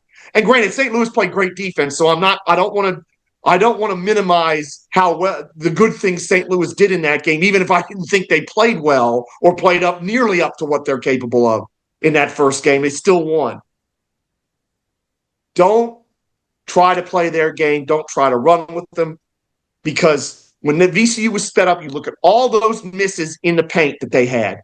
And it's not because yes, there was good defensive plays. And one thing I love about St. Louis defensively is that they seem to understand that sometimes all you have to do is be there. You don't have to make the big block or do all this. Just be there. Just be there, have your hands up, be in good guarding position, and sometimes the shot's just not going to go in. And there was a lot of that, but there was a lot of times where VCU's like, oh my God, I got to get the shot in real quick, and they miss. And they paid for it time and time and time again. So slow down, because they don't have to play it a crawl. They don't have to be, old school Wisconsin running the flex and taking everything, or Tony Bennett's Virginia taking everything to 5 seconds. But this, work the clock, work your offense, and make St. Louis play in the half court, because the one big run that got them to 62-61, St. Louis wasn't getting early offense. St. Louis had to work for the baskets they got when it was from 55-43 on, because that's right before you got me on. I was like, I need to look at that again, because I felt at the time when they slowed the game down, that's when they had the big run. And it was kind of true. There was a couple fast breaks for VCU, but they were off of St. Louis misses or turnovers. Mm-hmm. You have got to slow this game down. It cannot be 77 or 78 possessions or whatever. What is St. Louis average? It's very high number. It can't be that. You're not going to win. It can't be that. And the second thing is, defensively, you cannot take a moment off. You have to be locked in, because those screen actions that Josh Schertz designs that makes this offense run so well. You know that Avila's going to find the cutter. So you've got to be there. You've got to do your own job and not try to do somebody else's. If there's one thing that made VCU's defense terrible in the middle of the season, everybody was trying to do 2 or 3 jobs at once instead of their own job. Stick to your own knitting. Do not try to be the hero. Do your job, as I sound like Bill Belichick. But that really is it here, because I have confidence that the points are going to come, whether it's Djokovic or Hill or somebody else. Nick Lewis has had a double-double the other day, had 11 and 11. And when they were in trouble in that Richmond game, it was Nick Lewis, Brandon Jennings, and Terrence Hill, all underclassmen, freshmen and sophomores, that made most of the big plays to save their bacon from what would have been a really just season killer if they'd have blown that game and lost it, having been up 23. So that's my thing, is play smart. Do not fall into St. Louis's trap. And honestly, if you're going to double somebody, you got to make sure that you do it 100%. Don't do this, I'm going to come over here and not affect the play, because St. Louis is too good a passing team. They're too good an offensive team. Did you see that chart from A10 Stats that he just tweeted out? And all them St. Louis players that are above 65% true shooting. I mean, that's what you're up against. You're up against one of the best offenses in the country. So you can't take a second off, and you have to concentrate, and you have to do your own job well, and you have to trust your teammates. So again, if you have to rotate for whatever reason, you got to trust your teammate that he's going to be there, and you can't try to do it yourself, or St. Louis is going to pick you apart. This is crazy. I'm looking at it now. Yeah, that chart is bananas. Yeah, this team is ridiculous. What's the health situation right now with the Rams? Anybody that's going to show up on that injury report? I can't think so. I mean, Brandon Jennings didn't start because he was a couple minutes late to the shoot around. What a dick! So that's the only reason he was benched, and he played, and he was fine, and contributed some big plays at the end of the game. There's not a real significant injury. I mean, Djokovic, it feels like, gets one in the chops or one in the stomach every game, and he looks like he's really hurting and comes back in the game and plays. But this is a remarkably healthy team, which is a huge departure, because we had about a 3 or 4 year stretch in this conference where we had somebody like get a season-ending injury in preseason in workouts every year, and this year completely healthy, which is real nice. Yeah, that's always a big help this time of year. And when we've had anybody out, it's always been kind of a weird little illness just for a game here or there. Mm-hmm. So with this 9-game winning streak, being alone in second place in the A10, there's started to be some more serious chatter about VCU's chances for an at-large bid if things kind of break right down the stretch. But in your view, what needs to happen for the Rams to achieve that? Well, oh boy. Because when George Mason lost to Duquesne, I said there is now a viable path to winning to sharing the regular season title and stealing the 1 seed from St. Louis. I said that. Now I have to tell you that path looks a lot less viable because George Mason is in real strife right now. The way they're playing, I watched them the other night against George Washington. That is easily the worst defensive performance under a Tony Skinn team I've ever seen. Mm-hmm. And I know how I'd feel about it if it was VCU. I can't imagine how the Patriots fans feel about it. And part of my calculation was George Mason tipping St. Louis over in Fairfax. That doesn't look very likely right now. VCU has to beat St. Louis. That's what all the bracketologists that I listen to say, and I agree with them. They've got to win that game. I don't think they can really – if they win that game, you could argue – that if they get to the conference semifinal, they're probably okay. Maybe if they lost to GW and then won at St. Louis, and the GW is who they're playing Tuesday night, you could make the case. But I feel like for them to get in, they've got to get to 16-2 or 15-3, and they have one of those wins has to be St. Louis on the road, and then they've got to avoid a Q3 loss on a neutral floor, because right now, the one thing we've got that's helping us is we don't have a Q3 or Q4 loss. Every loss we've got is Q2 or Q1. And I have seen that help teams on the bubble before, even with this BS bias committee who just wants to put in another, 8-10, 7-11 power conference team or 9-11 or whatever. If you don't have any bad losses, that usually helps you. So that's what they need. And, of course, they need some teams to fall down, and some teams are starting to do it. Believe me, I'm rubbing my hands together watching Syracuse take out 2 ACC bubble teams this week, and Georgia's kind of hit the skids. And, I'm up to every bit of jinxing and tricks and voodoo I can muster to help us out there. And believe me, if VCU can get past GW, the Bubble Watch posts on Facebook and places will be going up. So we got to tell every VCU fan and everybody else, this is who we got to root against, and this is who we got to root for. Of course, it would also help if Virginia Tech would get its bleep together and get to the top 50, which they did, and then proceeded to lose at home by 23 to Florida State. What? Yeah. What?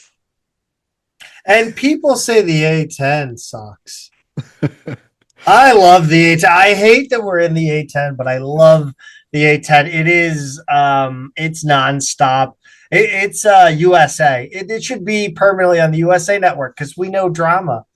But also some of the games should air on TBS because I mean it's a comedy. It's a workplace comedy in a lot of ways.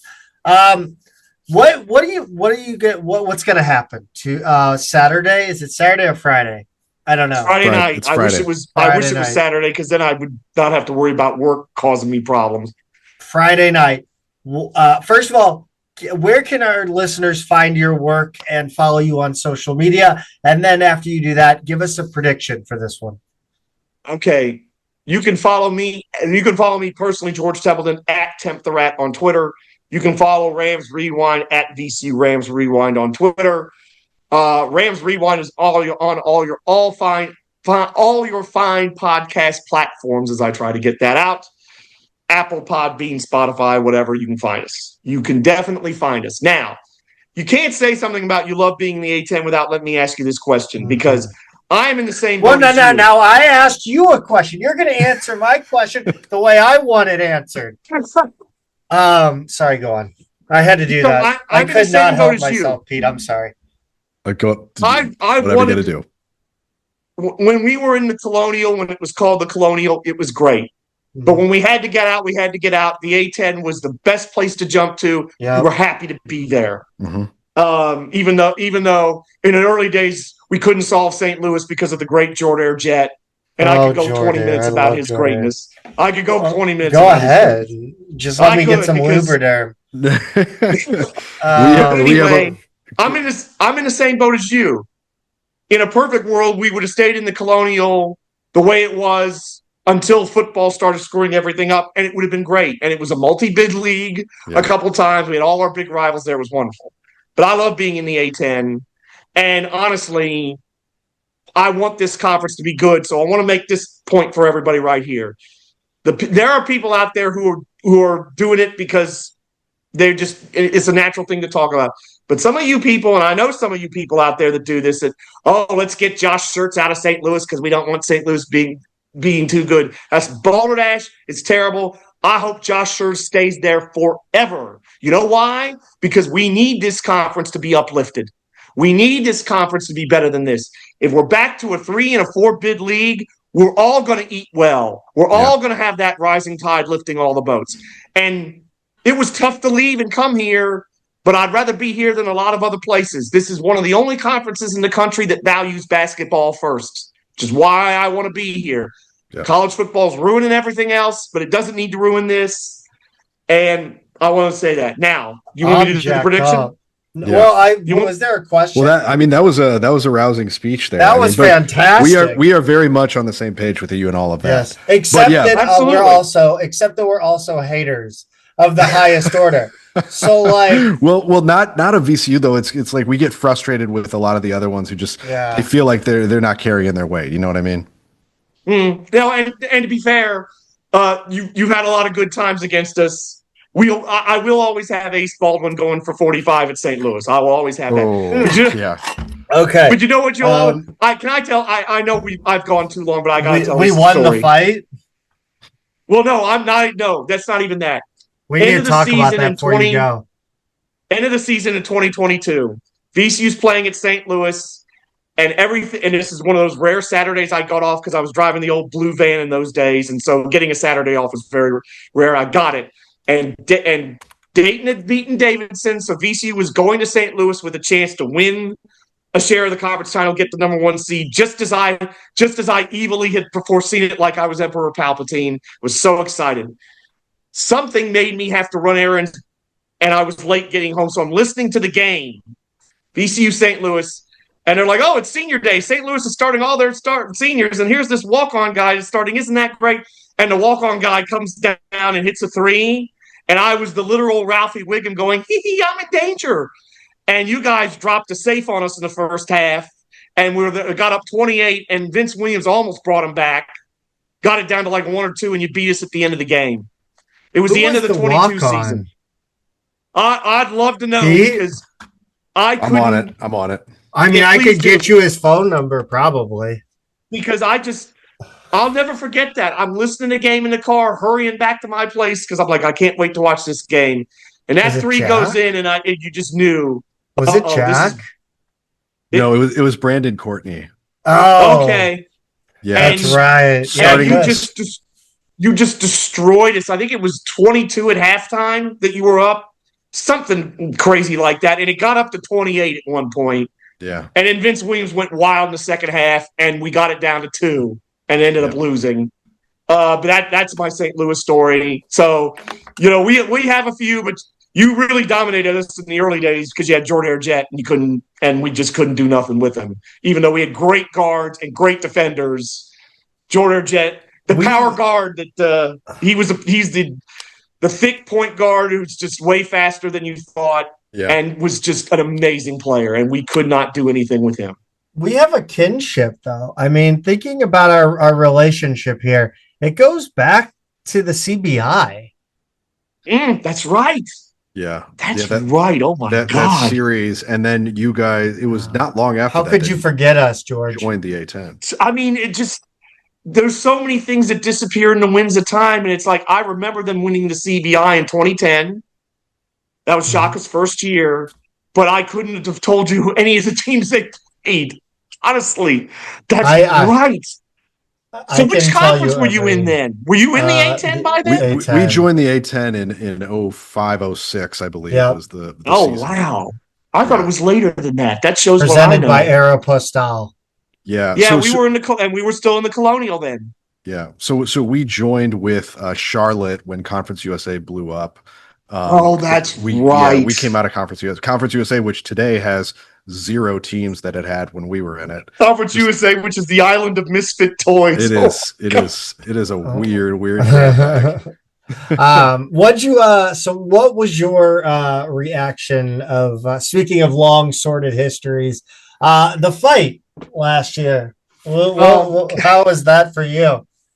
Because at that point, VCU had blown it in that game, and I was already annoyed because until that game, VCU absolutely had the wood on Gibson Jimerson, even though he's from Richmond. They stopped him almost every time, and he finally got off against us big time. And I was frustrated because, man, defensively in that second half, we were just not very good. And I got to say this, too. We were kind of jinxed by a local radio personality in Richmond who shall remain nameless, who's just dogging Avila and saying he was overrated and all this other nonsense. And Avila was like the master puppeteer in that game, right? He was manipulating the defense. He was playing the game of human chess on the basketball floor, and he was dominating without barely making a field goal, as I remember. So I was already kind of out because I knew we were going to lose. And that fight was just like, because I was like, man, I want to get this game over with, rant on my podcast about it, and then go do something else. I was over it. I was done. And so that fight was annoying because it's like, it's just dragging out this misery because St. Louis has just, done a number on us in the second half. And I was so frustrated because at that point I kind of thought maybe we've blown it and George Mason's going to win the league because of this. Turned out not to be the case, but that was the feeling I kind of had at the time. Because George Mason are frauds. They're always frauds. Oh, not last year. No, I'm not having that last. I'm not. They were this year. Not last year.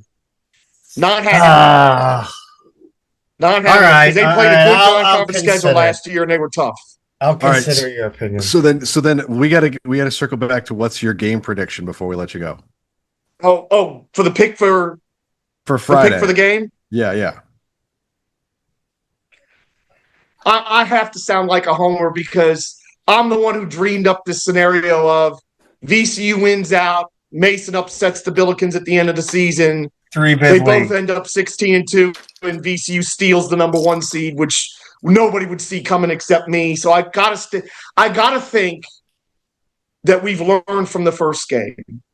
Also, but I have to acknowledge St. Louis is capable of playing a lot better than what they did, and I still say.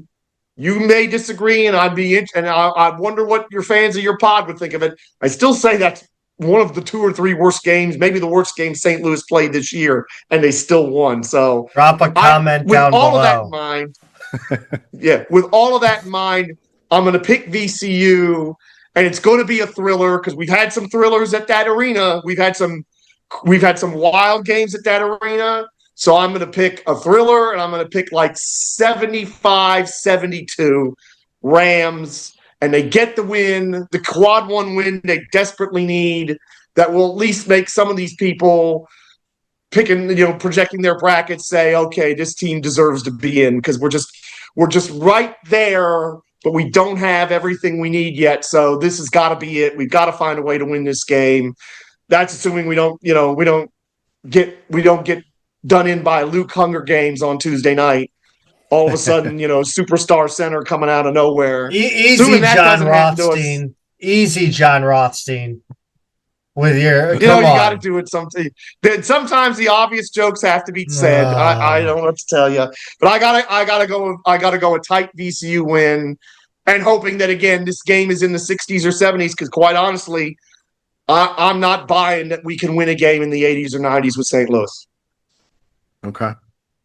All right. Well, we like that. We like the bold prediction. We appreciate it. I think we need to do a summer series of just have guys like George on to just kind of bullshit about the A10, about the status of their program. I think that's our plan for this summer, Pete. I know we want to get some interviews, but with alumni. But I just came up with that plan because I really want to keep talking. But I mean, we gotta let you go, George. Yeah. Our producers are telling us. Our producers that doesn't exist is telling us to wrap it up. I appreciate you guys. I love doing these with anybody in the A10 because I love this league, and not to sound like a certain Richmond reporter who's a Patriots fan, but we really are all we got, and we kind of got to stick together. So I like boosting as many of the A10 pods and different things as I can, and these teams as I can. We appreciate that. We'll talk soon. Thanks, George. Thanks. Thank you so much. Pete, let's kick it around the A10, and it is, as usual, presented by Two Men in the Garden. I love Two Men in the Garden, Zach, because I've got kids at home, and I've already told you about my pickle thieving daughter. But if you are kind of sure, my kids, they love all the snack foods. They love junk foods. They love processed foods, right? And you try and do your best as a parent to keep them eating reasonably healthy if you can. Take a jar of Two Men in the Garden salsa or pickles. Look at the side of it. It's going to be a bunch of words you recognize. They're using all real, natural ingredients, and it's you can feel all right about it, right? Like, of all the stuff that my son wants to eat in a day, if he wants to have anything that's Two Men in a Garden, it's one of those things I don't really need to think about. Like, yeah, go snack on that, or my daughter, if she's going to have their pickles, yeah, fine. They don't have all of these weird preservatives and things like that in there. I like that as a parent. It means something to me. So go to twomeninthegarden.com, check it out for yourselves. Use our offer code MMP at checkout, get free shipping. It's a great deal. And I think you'll be as happy with their product as we are. twomeninthegarden.com. Kicking it around the A10. Sorry, I just read one of the updates in our notes, and it was astounding. Tuesday, Monday the 9th, Davidson. Why are we talking about this? Davidson beat Mid-Atlantic Christian 114-53. Nobody gives a shit. Tuesday the 10th, George Washington 75 and Rhode Island 70. GW's first win, Sans Castro. He's been out with an injury. Richmond 82, George Mason, Fraud Mason 70. That score a lot closer than the game actually was. Richmond immediately this was like LaSalle against Dayton. But yeah, they jumped out to a big lead, led by 20.5. Mason closed the gap a bit, but never really threatened. Fordham 68, St. Joe 64. The Hawks led by 15 late in the first half and choked it away in the second. It was a home game for the Hawks. It was on Hawk Hill. Wednesday, the 11th, VCU 77, LaSalle 68. I like this LaSalle team, man. I don't mind them. Take us into the weekend, Pete. Yeah, Friday the 13th, George Washington 72, George Mason 53. It was a 2-point game at halftime, and then GW ran away with it despite Castro still being out. And I think it was a disastrous defensive half for George Mason. Saturday the 14th, Fordham 70, Rhode Island 66 in overtime. Rhody coughed up a lead at home. Fordham took them to overtime, held them to just 3 points in that final 5 minutes. I don't know if this means anything for SLU on Tuesday, but interesting result nonetheless. Bonaventure lost to Duquesne 78-73. The Bonnies were up 73-72, and Duquesne hit 2 clutch threes, one with a minute left and another from about 30 feet away. Williams hit it with 14 seconds left. And then the last game on Saturday, VCU 78, Richmond 67. On Sunday, we had a matinee, Dayton 70, Davidson 59 in Dayton. And Zach, that gives us the updated A10 standings. Yeah, the Billikens are, of course, sitting in first at 12-0. Your St. Louis University Billikens, your number 18 ranked St. Louis University Billikens. VCU second, 11-2. Mason 9-4, sitting in third. St. Joe's 7-5 alongside Dayton and Duquesne. Davidson is 6-6. George Washington is 6-7. Rhode Island 5-7. Fordham 5-8. Richmond 4-9. Bonaventure and LaSalle at 3-9, and Loyola sitting at 2-11. I didn't have Loyola in last place this year, Pete. I really did not. Speaking of last place or close to, let's go over to the women's side of things. This women's basketball team is not very good right now.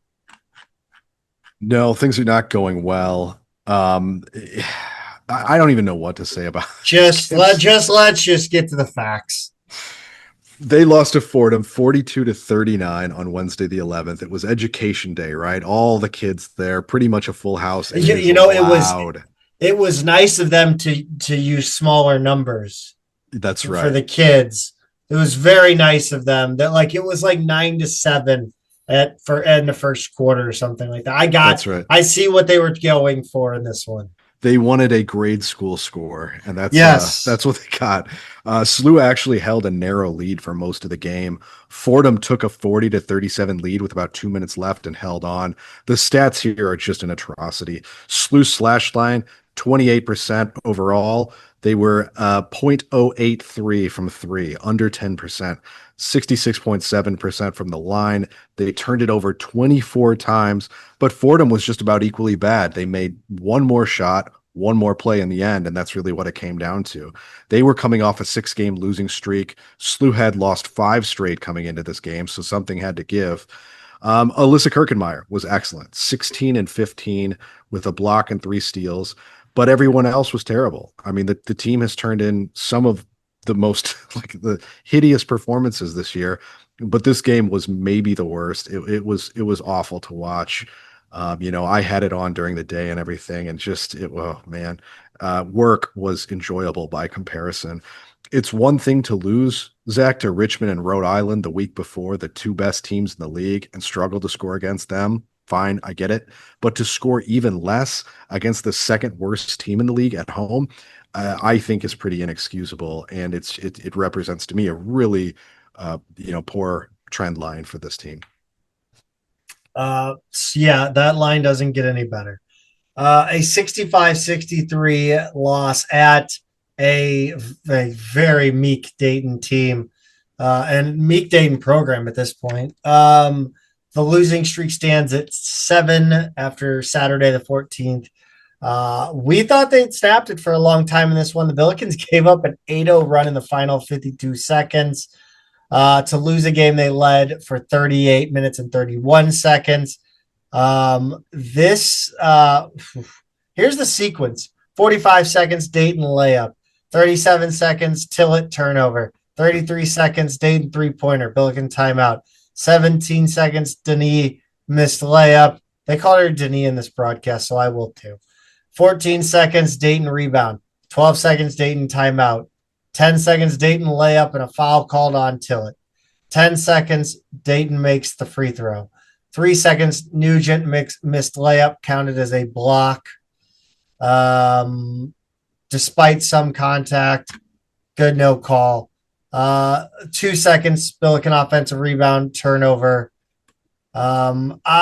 Jesus, Mary and Joseph. I just don't like. I was listening to the end of this, and it was like, I don't know. It was like the audible version of a rock rolling down a hill, and you just can't stop it. Yeah, I turned it on. I think it was 61-54. We were up with like just over a minute left when I turned it on. So I basically, this is what I saw. I have a lot of questions, man. I don't really want to get into this game, to be honest with you. It was so bad. Why did the Billikens shoot halfway through the shot clock coming out of a timeout with a lead? Wasn't a clean look either. It was forced, contested layup. Wear the clock down as far as possible or wait for Dayton to foul. Why did SLU set up so high on the inbounds with 12.4 seconds left? Kirkenmeyer's 30 feet from the basket, guarding the inbounder. Dayton got a clean breakaway. The pass from Tillett led to the Dayton transition 3 plus her foul at the end. What's up with that?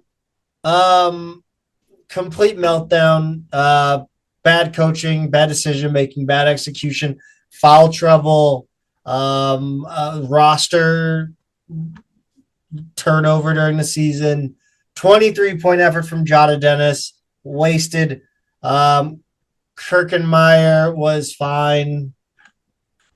Just an awful way to lose to your rival on the road. Can't do it. Next up, they'll take on St. Joe Saturday the 21st. They get the Hawks after a much-needed full week off. St. Joe's is 17-8, 8-6 in A10 play. They won 2 straight and will host Duquesne before the Billikens. Offensively, the name of the game is ball movement. They have 150 plus more assists than their opponents this season. Defensively, they're good at contesting inside the perimeter. 5'9" junior Gabby Casey's their best player. 16% or 16 points per game, 39.2 percentage from 3 at a high volume, and leads the team in rebounds and steals. They've got some size on the bench, but go with a smaller starting lineup. Pete, let's run through baseball. Yeah, it's baseball season again. SLU was picked to finish 3rd in the A10, just behind Rhode Island and George Mason, and tied with St. Joe's. By the way, Zach, LaSalle restarted their baseball program. They are unsurprisingly picked to finish last, 12th out of 12, but welcome back. Excited to have them back. I know they're excited for that. Ohio State in Pensacola, Florida was the opening series this season, and it was unfortunately a sweep for the Buckeyes, but not a bad performance from SLU. They lost 7-1 on Friday the 13th. Crew Bond hit a solo shot for SLU's only run. SLU actually out-hit the Buckeyes 10-8 in the game. 3-2 was the loss on Saturday the 14th in game 1 of the doubleheader. Ian Halverson went 2 for 4 with a solo home run, but Ohio State broke a 2-2 tie in the bottom of the 7th and managed to hold on. And then on Saturday the 14th, 7-3 was the loss. Ohio State was just a little better in every aspect of the game here. Austin Newegg homered, but SLU came up short once again. Next up, they are at SEMO on Tuesday the 17th. Then they head to North Alabama for a 3-game series over the weekend, Zach. Softball had a pretty good week. Yeah, they had a good week. By the way, did I see there was a 32-run win, 32-0 win by a Power 5 team, like an SEC team, over UTEP? Yeah, this is the time of year where you get some of that. And we had one of these. We had 2 of these. 5-3 loss against UT Martin on Friday the 13th. Anna Christ hitting 3-run homer to put the Bills up early. UT Martin chipped away and took the lead for good in the 5th. 18-0 win, 5 innings against Mississippi Valley State. No surprise here. Friday the 13th, Abby Elsa's tied an NCAA record by hitting 3 triples. She crossed the plate 4 times. 3 different Billikens had 3 RBIs each. Riley Nelson threw a 4-hit, 4-strikeout shutout. They followed that up with a 3-2 win against Valpo on Saturday the 14th. Abby Mallow hit a decisive 2-run home run. Christ got the complete game win. 14-0 or 14-0 win in 5 innings again against Mississippi Valley State Saturday the 14th. Billiken used a 10-run second inning to propel them by the Delta Devils. This time they hit a school record 8 doubles. Mallow got her 174th RBI, setting a new Billiken record and breaking the previous mark of 173 by Allie McFarland and Sadie Wise. Isabel Royal and Scout Gallagher combined for the 4-hit, 5-inning shutout. And then they finished it off on Sunday the 15th with a 9-7 win against Valpo. A great win that almost got away multiple times. The Billikens went up 3-0. Valpo tied it. Billikens went up 6-3. Valpo took a 7-6 lead in the bottom of the 6th. And then the Billikens overtook Valpo and held on in the top of the 7th. Carson Janney led the Billikens with 3 hits and 2 runs. Anna Christ led the Bills with 4 RBIs, including a 2-run homer.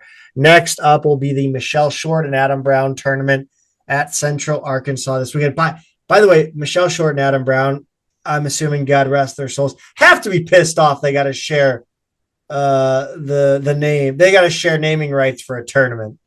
Like, the disrespect. I mean, I maybe they didn't. They decided to do it together. Maybe it was a mutual donation. A couple of friends. Men's tennis, Pete. Yeah, Zach. Did you even know that that tennis was going on yet? It's like not a single post or article from SLU Athletics until today, as we record this, and they might have posted it just before midnight because it's technically dated the 14th. I just happened to look at the schedule earlier this week because I was like, oh, I wonder when tennis starts. But it turns out the men are currently 2-5 already. They've beaten Umsel and WashU, which was their most recent one, and they lost to Illinois State twice, Oklahoma State, Oral Roberts, and UTRGV. Did we talk about them? I don't think so. Why do I remember UTGRGV? I don't know. It would have been in something else. Yeah. Okay. Sorry. Yeah. So they're picked to finish 9th of 10 ahead of only St. Bonaventure in the A10 this season.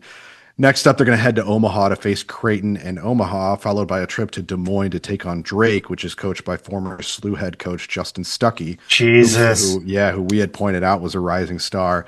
And Chicago State. All of those matches will happen between Thursday and Saturday, so it's going to be a busy road trip in the northern Midwest.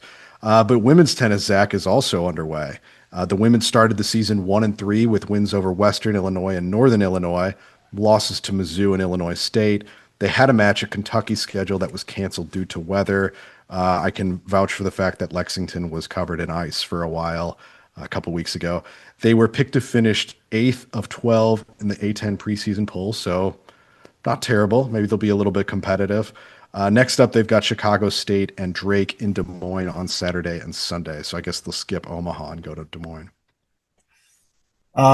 Track and field will run at the ISU Open in Terre Haute in Indiana. On Saturday the 21st. Swimming and diving, A10 championships, Hampton, Virginia, Wednesday the 18th through Saturday the 21st. You can catch that on ESPN Plus, I'm sure. Thank you all for listening. Pete, roll damn Bills. Roll Bills.